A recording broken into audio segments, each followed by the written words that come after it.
Welcome. Ted and Vicki here. Thank you for your time and consideration. We would like to share some information that's been hidden from everybody for a really long time, so please keep an open mind. This is American civil flag or peace flag, which was flown above every public building before the Civil War. Most of us have never seen this flag. This is Anna von Reitz, and all the following information is from her research along with the Living Law Firm, which are lawyers that gave up their bar cards and have been joined by other law groups to help. This team and others all over the world have been dedicated to research for over 20 years. Some of the teams are bankers, historians, and recently medical teams, and they have collections of proof that include historic documents, treaties, written laws, everything needed to put the truth out there of what is really going on. Let's listen to what Anna has to say about government. We need a place where we're safe and we're supported and we're recognized for who we are and we're given the protection of our government. Now, I've said this before and I want you all to take it 100% to heart. The only reason to have a government is to protect the people and their assets. That's it. Do you feel like that describes our government now? Do you consider yourself a U.S. citizen? Or do you consider yourself an American? Would you be surprised to know that most people are one or the other, but not both? That's kind of a confusing question because we consider ourselves U.S. citizens and we were born here in America, so we are Americans, right? When you fill out a form to open a bank account or apply for a credit card or driver's license and passport, don't you always check that you are a U.S. citizen? So which are you? And are you one or the other or both? And which one do you want to be? That's what we want to explore today. From the standpoint of the federal government, a U.S. citizen is a citizen of the District of Columbia, the 10 square miles, employed as a federal civilian or in the military, welfare recipient, asylum seeker, born in Puerto Rico, Guam, American Samoa, American Virgin Islands. If you are none of the above, you are not a U.S. citizen and you're not obligated to pay income taxes. Then the question is, how did you get to be considered one, and why do you think you are a U.S. citizen? You reinforce this when you check the U.S. citizen box on any form. So how was your identity stolen? We're going to explain how this happened. The birth certificate was used to steal your identity. This is what a Pennsylvania birth certificate looks like, and it's done on heavy bond paper. The watermark is the Commonwealth of Pennsylvania seal. It's issued by the Commonwealth of Pennsylvania. You will notice that your name is in all capital letters. According to Black's Law Dictionary, the only things that can be written in all capital letters is a corporation or a dead man's estate. Are you either of those? They are identifying your name as property belonging to them, and they're issuing bonds against it and borrowing. This is evidence of a crime committed against you. How was your identity stolen? Let's look down the left side of the birth certificate. Your date of birth is the day you were born, and you were born in American State National, and your parents wrote your name in upper and lower case letters, as you usually do. Your nationality is taken from the state you were born on because every state is its own nation. I am a Pennsylvanian, born on Pennsylvania. If you were born on New York, your nationality is a New Yorker. Born on Wisconsin, a Wisconsinite. You were born on the land, which is the land jurisdiction. The land and soil jurisdiction is the highest law of the land, American common law. On the right side is the date filed. It's the date you were registered as a corporation. a ward of the state, a dead man's estate, abandoned and lost at sea. This is when they put your name in all capital letters and registered you as a U.S. citizen.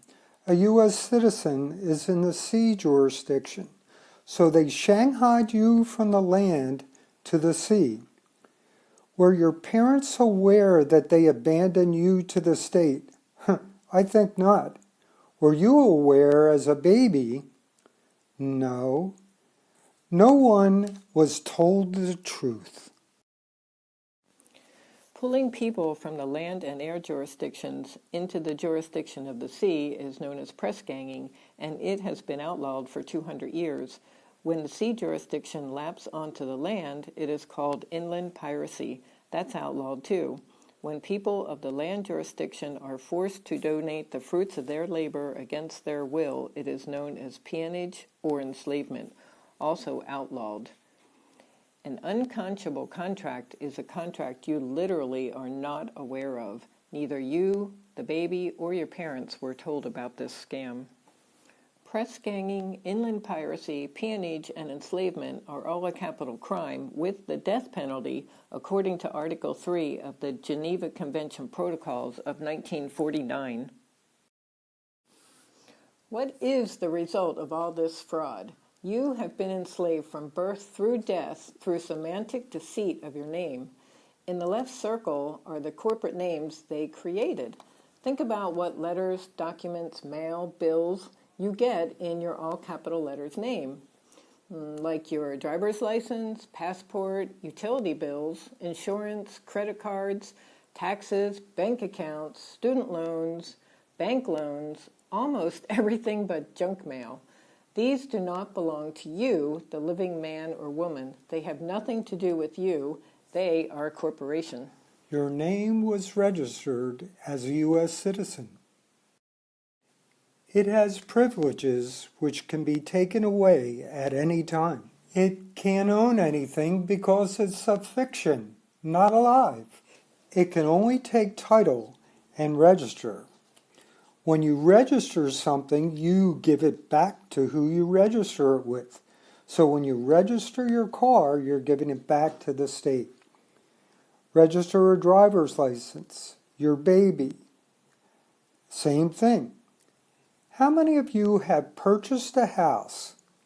When you buy a house, you're required to purchase title insurance, and you take this as either tenants in common, which is more than one person, or tenants in the entirety if it's just one person. Think about it. Tenants never own anything. There's a landlord, an owner, a tenant, a renter, but tenants don't own anything. So you're being deceived here too. And who grants titles anyway? The British Queen. These are not American. Compare this to Americans, the actual living man or woman. Americans have rights that cannot be taken away. Americans own everything. They are living people. Only people can own things. Only Americans can own land in America. That shakes people up a little, as it should. Americans record things on the land recording system. This is public notice. It protects your interests. In 1862, the 37th Congress declared a person is no longer a people, it's a corporation. This is an important fact to remember in moving forward. Knowing this, be aware of the word deceit as you read any articles about or from the government. This is the chart of our actual American government created in 1776. I doubt you were taught this in school. I could spend an hour talking about this chart because of all the great information on it, but I will just go over some basic terms that are used so you have a better understanding of the structure of our American government. Above the red line are the employers. These are living people.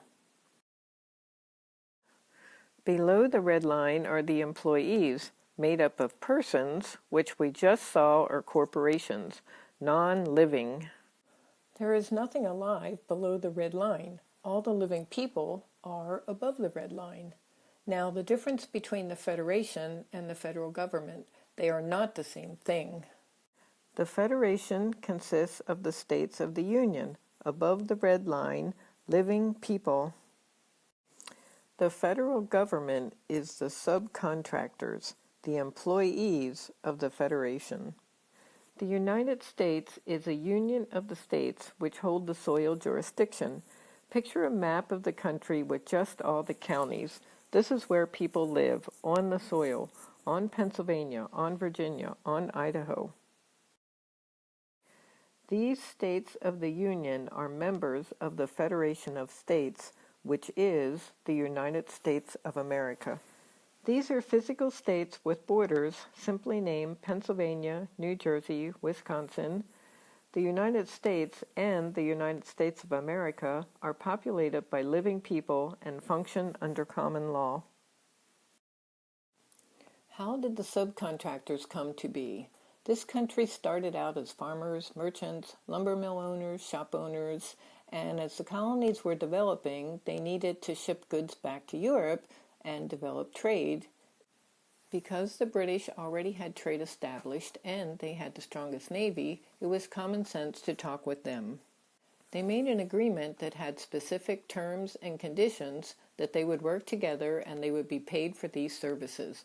That contract that was created is called a constitution. Later, as we were developing, we realized we needed a postal system, so we plugged into the existing postal system that the Vatican had, and another contract with specific duties and payments for those duties was created, another constitution. Now you know why these subcontractors were created and that they are paid to do certain jobs. Here are a few things to take note of. The territorial government is owned by the British Crown, think the Queen of England, and is doing business as the United States of America. But look at the word "the" here, and look at the capital T in the word "the" here in the United States of America, the Federation. In our actual government, the word "the" is part of the name of the Federation. In the territorial government, they used word deceit to make it sound the same. It forces us to use improper English. You wouldn't say, let's go to the Italy, or let's go to the McDonald's. Do you see the deception? The territorial government is a democracy. We are hearing people say that we want our democracy back, but we don't. A democracy means the majority rules. That means that if 51% of the people want to kill you and eat you for breakfast, they can. Our actual government is a republican form of government that honors and protects the individual rights and assets of each one of us. We all have equal say and equal protection under the law. It doesn't matter how many people want to kill you and eat you for breakfast, you are protected under the law. The states are called the state of Georgia, the state of Florida. These are corporations, not physical states. U.S. citizens, which we know are corporations, are in the territorial government in the C jurisdiction. Remember what you just learned about the birth certificate. The municipal government is owned by the Pope and is doing business as the United States. Notice the word "the" in lowercase letters as compared to the United States, our actual union of states, where the word "the" is a capital T. The states are called State of Georgia. The municipal government always uses all capital letters. Anywhere you see this, all capital letters, is part of the municipal government. They also use 3-letter abbreviations in all capital letters for departments like IRS, DOD, FBI. These are all municipal departments. The Internal Revenue Service, Department of Defense, and Federal Bureau of Investigation are territorial government departments. You probably thought they were the same. They both take your money. Citizens of the municipal government are called citizens of the United States. Sounds good, but look at the word "the." These are citizens of the municipal government. When our sovereign government was started, the territorial and municipal subcontractors were not corporations. Now they are, and they have been for many years. Right now, what we have running this country is two bankrupt corporations pretending to be the actual sovereign government. This is the way the power is supposed to flow in our actual government. The people are at the top, which means we need to learn to self-govern, to be responsible for our actions, and for overseeing the government structure. Notice the territorial and municipal subcontractors, our employees, are at the very bottom. This is what we are restoring. Notice the way that everything is written in upper and lower case letters. It is all run by living people.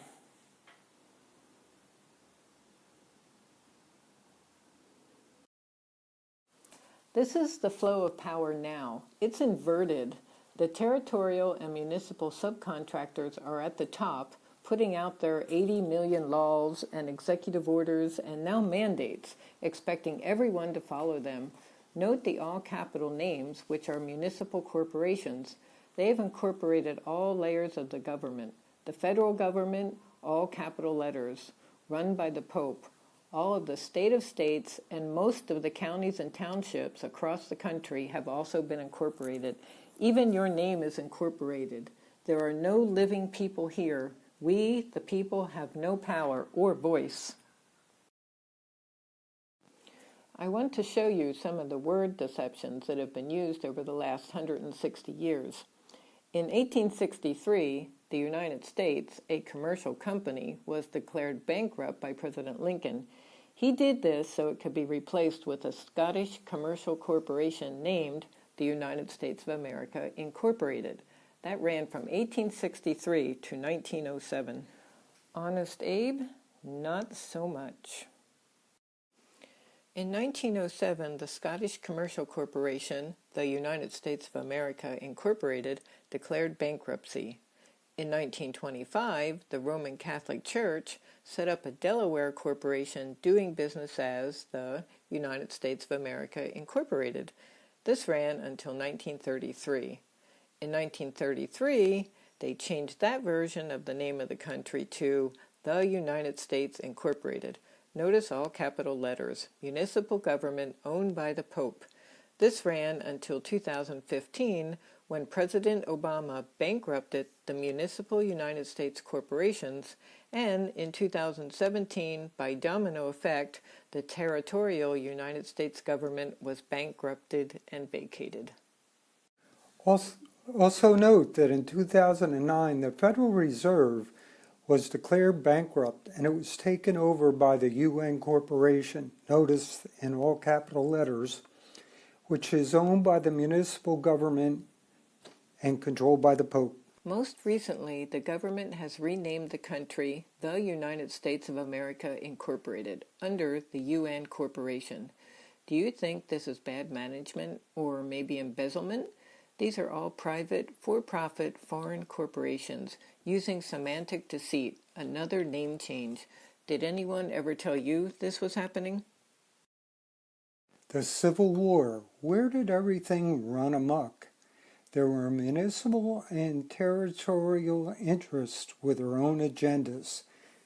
They each took sides because they had specific interests and intentions of what they wanted to do. Out of this conflict, which was an horrific event for everyday people and families, they created a lot of debt, and they sent in the carpetbaggers as debt collectors to seize the assets of the people of these states, like lumber mills, rail yards, community banks, family farms, and stuff like that, as war reparations. And it worked so well in the South, they did the same thing in the North. This bloody mercenary war was engineered between northern British banking concerns and southern municipal concerns to create debt for the actual states and consolidate the power for the state of states.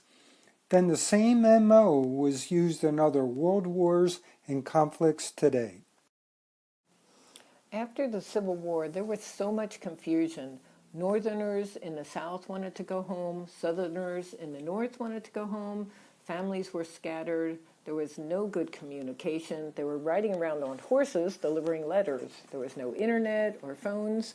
The people did not realize that a corporation was created that had the same name as the actual government, and that this is where the corporate takeover of our government took place. I'm sure that anyone who did know and would have protested was quickly silenced. We now know some of them escaped west. The people did not assemble to oversee what was happening. Because of the confusion, they all thought things were being set up as usual. Over the years, the idea of people assembling to oversee the federal government's subcontractors was forgotten. The actual government was asleep, taking a very long break. And the subcontractors, the employees, took over, as planned. And we have had some kind of war ever since. We even have had war on drugs, war on poverty, war on the common cold, whatever they can think of. The Federal Reserve is a for-profit corporation. Some of you own your own business, so let me point out how this business works. The cost to print a Federal Reserve note is about 4 cents. Now, it doesn't matter if you're printing $1 bills, $20 bills, or $100 bills. It still costs about 4 cents. For example, if you're printing a $100 bill and it costs 4 cents to print it, you, the Federal Reserve, have made $99.96 in value. That's a great return. But the real value at one time was backed up by gold and silver. Today, it's nothing more than an IOU. The Federal Reserve has been operating without oversight, and they print and you get to pay for the debt. The Federal Reserve right now is operated as a UN corporation, which you've learned is part of the municipal government. And the IRS is run by the Federal Reserve, so it's operated by the Pope. Also, the Federal Reserve is a corporation, and they could have named it anything, but because they used the word federal, that was to trick everyone into believing that it was part of their own government. More of that word deception. They created the debt. Where is the credit? This is an accrued accounting system, so the revenue is recorded on both sides of the transaction. By definition, they are equal to each other, so the U.S. debt always equals the national credit. Do you know how much the U.S. debt is now? Well, we looked it up, and it's $29 trillion. So, how much is the national credit? $29 trillion. We are always hearing about the U.S. debt, but have any of you ever heard about the national credit? Why? Bad bookkeeping, embezzlement. The federal government, the employees, use the money for what they want, and this credit is held in trust for our benefit. Anyone getting benefits from it? No.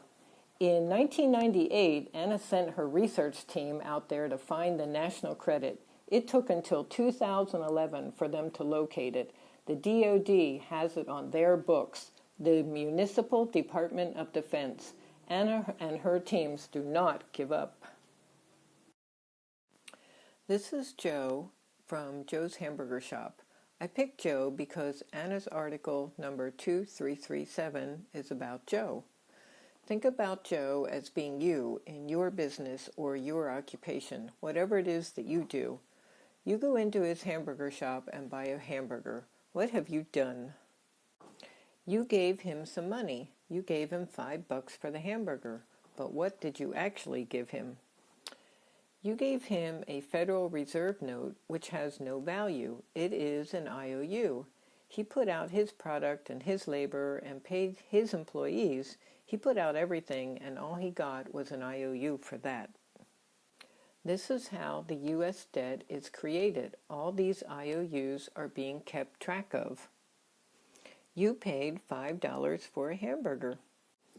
Over a week, $10,000 of product was sold. Joe put out the product and labor and collected $10,000 of IOUs. Over a year, say he had a good year and collected $520,000 of IOUs. So what is happening? The prepaid credit is accruing. The credit keeps going up equal to the debt. He already put out the product and labor, the credit, and collected IOUs, the debt. This goes on for 10 years. The debt goes up, collecting the IOUs. And the credit goes up at the same rate. He is putting out the product and labor. And Joe has parents, grandparents, great-grandparents. This has been going on for 6 generations. They put out their products, their labor, their resources, their ideas, their patents, and all they got were IOUs.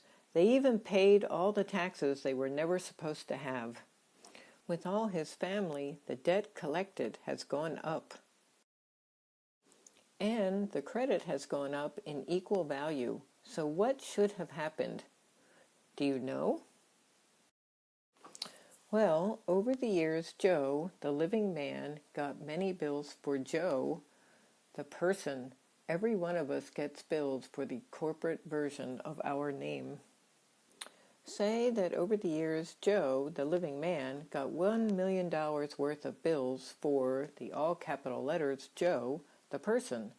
Joe was supposed to be able to access the credit that he and his family already prepaid over the years. The $1 million credit is used, which lowers the U.S. debt by the same amount. This is how we lower the U.S. debt, by accessing the national credit. Joe says, "What happened?" Anna said, "What happened? Anyone using this credit to lower the debt? So why not?" They say there are no Americans.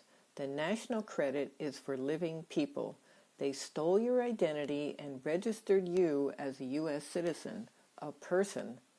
Think about it. The U.S. debt is owed by U.S. citizens, which are corporations that they claim you to be, to Americans who are the living people. You are considered a U.S. citizen, presumed dead, lost at sea. In order for them to pay you back the credit that is already accrued, you literally have to come back from the dead or return from across the sea. They say there are no Americans left.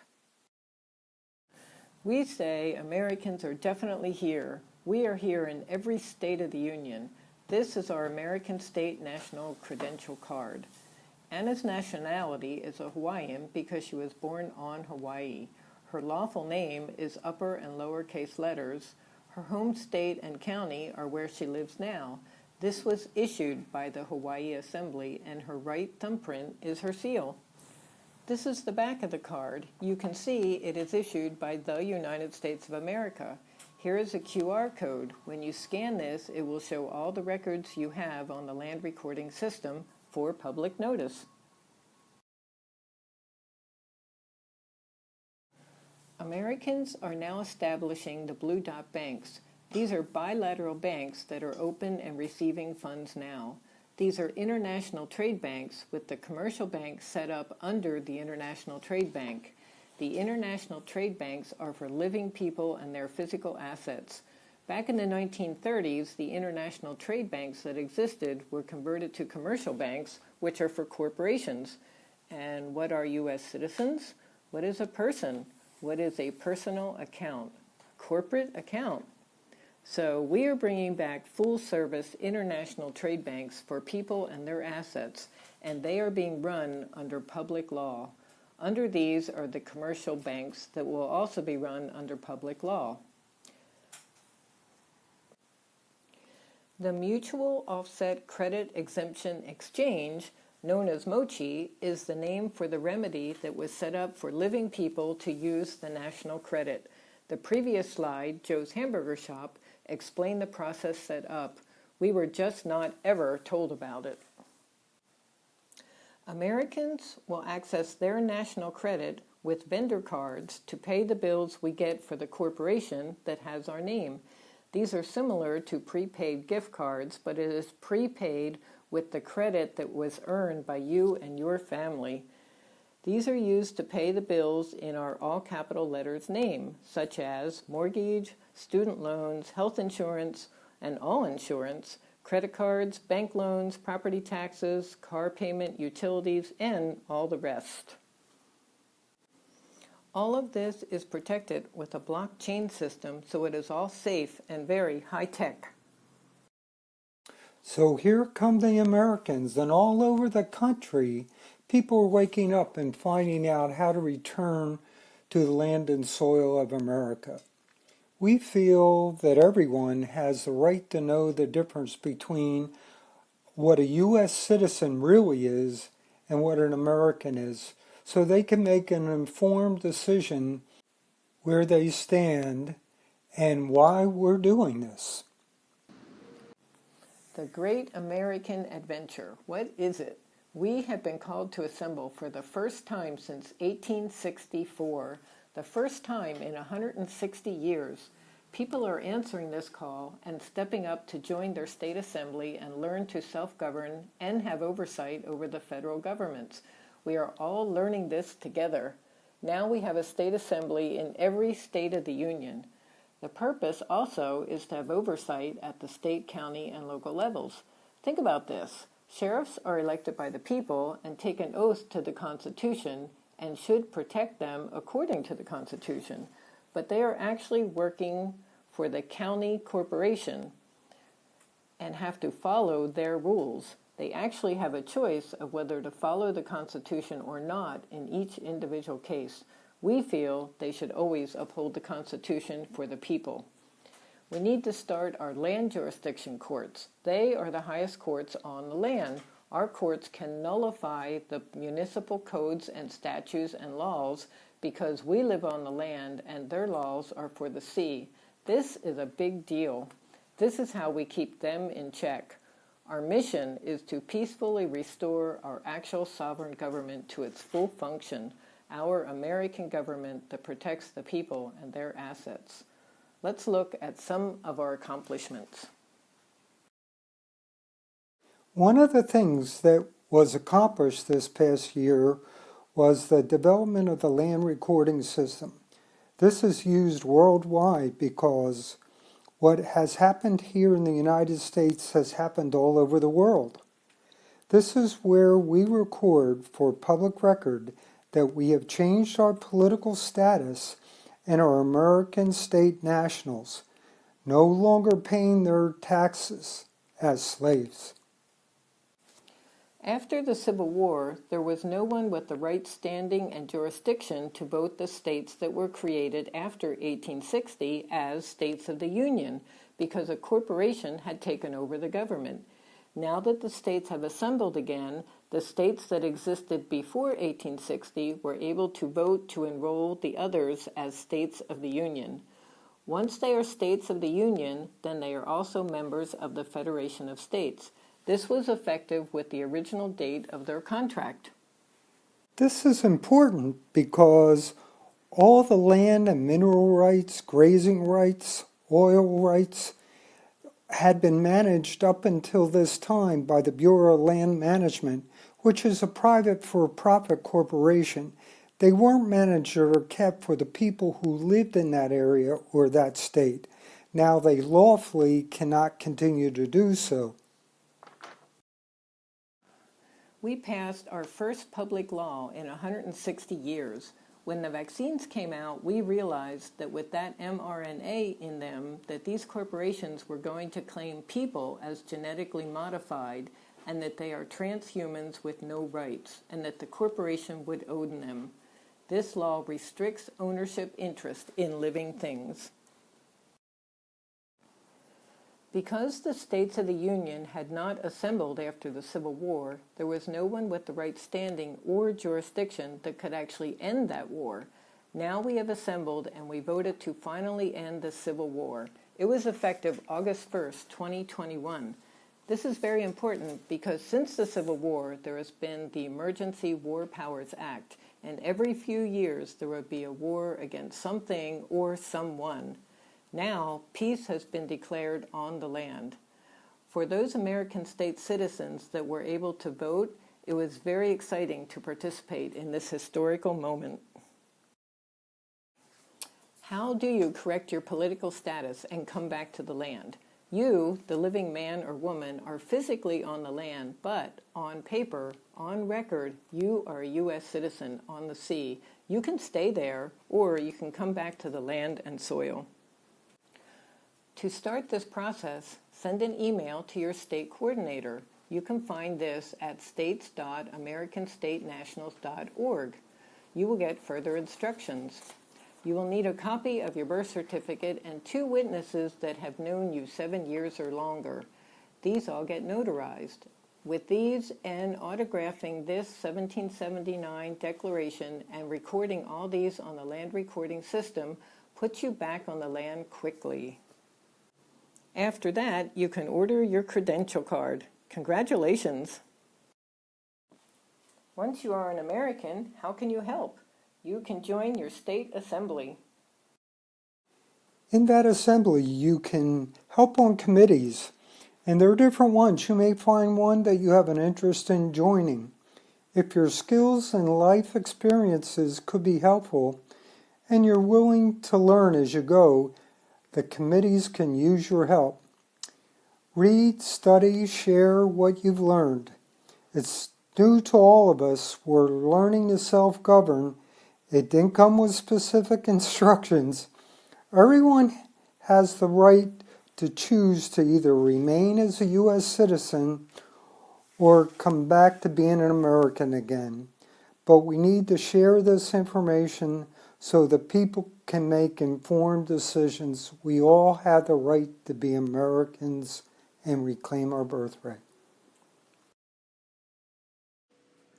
A nation of well-informed men who have been taught to know and prize the rights which God has given them cannot be enslaved. It is in the region of ignorance that tyranny begins. By Benjamin Franklin. Now you are no longer ignorant. I thought it was interesting that of all the colors that there are, they chose red and blue pills. They could have chosen pink and green, but they chose red for the land and truth and blue for the sea, deceit. Here are ways you can learn more and do some research. TASA.AmericanStateNationals.org is a great site for learning for everything American. The history, mission, constitutions, common law, paperwork, educational tools, webinars, all the state assemblies, everything. We call this the TASA website. The next one is very similar, and they work together. On both of these, you can go to the webinar link and watch Anna's live webinar every Monday at 9 p.m. Eastern Standard Time. She lives in Alaska, so it is later in the day for us. You can always see it later if you are busy because you also have access to all her past webinars, and there is so much knowledge in them that she shares with everyone. On AnnaVonRights.com are the articles Anna has written going back to 2014. There are over 3,500 articles on there. The most recent ones are the highest numbers. On search AnnaVonRights.com, you can put in keywords and it will bring up Anna's articles pertaining to that word or phrase. I love this website.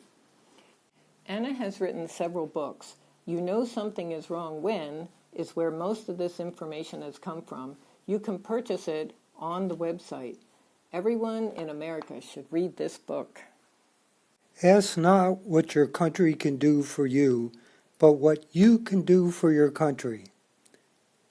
JFK. Your country needs all of us now. This is America's peace flag. This flag was flown before the Civil War, before these corporations were always at war. We, the people, are peaceful. This is the flag we want flying everywhere again. Thank you for sharing your time and for listening to the truth.